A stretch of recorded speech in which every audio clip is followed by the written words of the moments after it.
Chanakya Neeti and his principles, a guide for modern times. Hello and welcome to this video.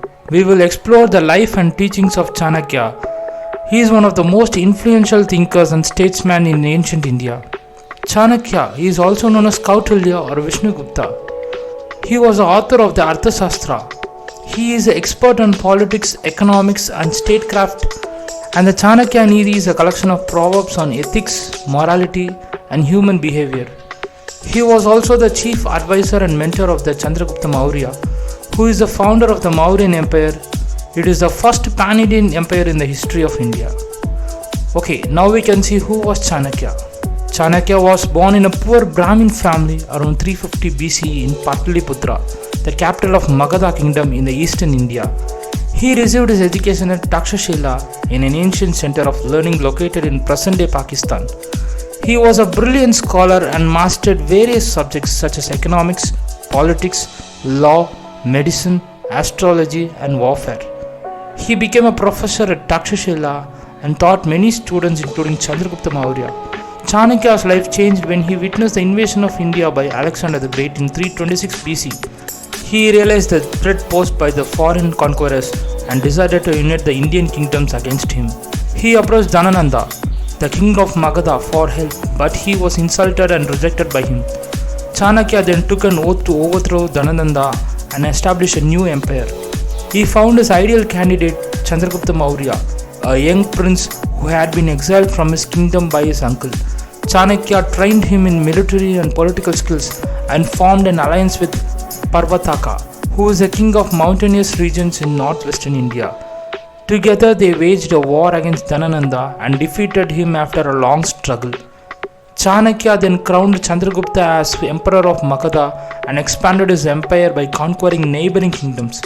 He also negotiated a peace treaty with Seleucus I Nictator, one of the Alexander's successors who ruled over the part of Western Asia.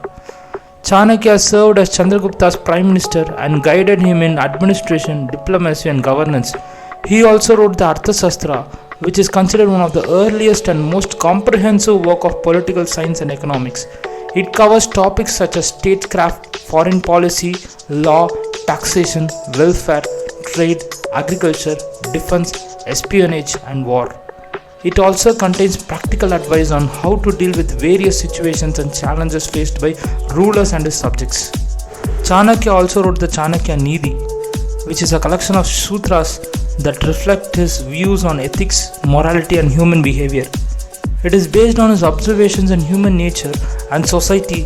This draws from various resources such as Vedas, Upanishads, Puranas, Mahabharatas, Ramayanas, Buddhist texts, Greek philosophy and Persian literature. It contains wisdom of how to live a virtuous life in relation to oneself, one's family, one's friends, one's enemies, one's society and one's country. Chanakya continued to serve as Chandragupta's advisor until his death around 283 BC. He also mentored Chandragupta's son Bindusara and grandson Ashoka, who became famous for his policy and non-violence and promotion of Buddhism. Okay, now we can see what are Chanakya's principles. Chanakya's principles are derived from his two works. The one is Arthashastra and the other is Chanakya Neeti. They are based on his understandings of human nature and his vision of an ideal society. They are relevant even in modern times as they provide guidance on various aspects of life such as leadership, management, communication, decision making, conflict resolution and personal growth. What are the key principles of Chanakya? The first principle is the 4 pillars of life. What are the 4 pillars of life?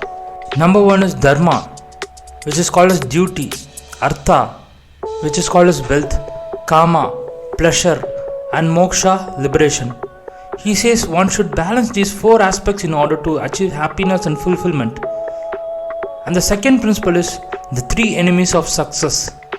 He states the 3 enemies of successes are Krodha, which is called as anger, Lobha, greed and Moha, attachment. He says one should avoid these 3 emotions as they cloud one's judgment and lead to downfall. And the number 3rd principle is the 3 qualities of leader. And what are the 3 qualities of leader? He states are Prajna, wisdom, Shakti, power. and Utshaha, which is called as enthusiasm. A leader should possess these three qualities in order to inspire confidence and loyalty among his followers.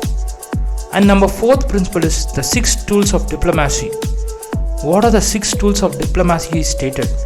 Number 1 is Sandhi, which is called as peace treaty. Vigraha, war. Yana, march. Asana, halt. Dvaidibhava, dual policy. And Samsarya, seeking protection.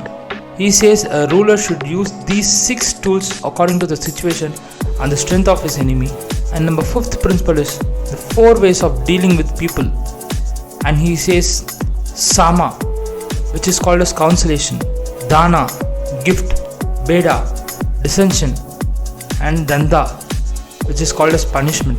He says a ruler should use these 4 methods according to the character and behavior of the person. Number 6th principle is the 7 elements of the state. He states the hierarchy of the 7 elements of the states. And the hierarchies are Swami, who is called as leader. Amatya, minister. Janapada, territory. Durga, fort. Kosa, treasury. Bala, army. And Mitra, ally. A ruler should protect and strengthen these 7 elements in order to ensure the security and prosperity of a state. And the 7th principle is the 9th factor of success. And he says Daiva, which is called as fate. Purushartha, human effort. Parakrama, valor. Kala, time. Ukti, strategy. Mantri, counselor. Mitra, friend. Shatru, enemy. And Prakriti, nature. A ruler should consider these 9 factors in order to achieve his goals. These are the principles of Chanakya. Now we can see how can we apply Chanakya's principle in the present time. Chanakya's principles are not only applicable to the rulers and statesmen, but also to anyone who wants to improve their personal and professional life. Here are some examples of how we can apply Chanakya's principle in the present times. We can balance our dharma, artha, kama and moksha by following our passion, pursuing our career, enjoying our hobbies and seeking spiritual growth. We can also align our actions with our values and ethics and contribute to the welfare of others.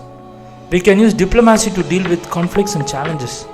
We can negotiate peacefully, fight bravely, march boldly, halt wisely, adopt a flexible policy, or seek help when needed. We can also analyze the strength and weakness of our opponents and allies and act accordingly. We can protect and strengthen the elements of our state or organization. We can respect our leader, support our team, expand our network, secure our resources, invest our money, train our staffs, and partner with others.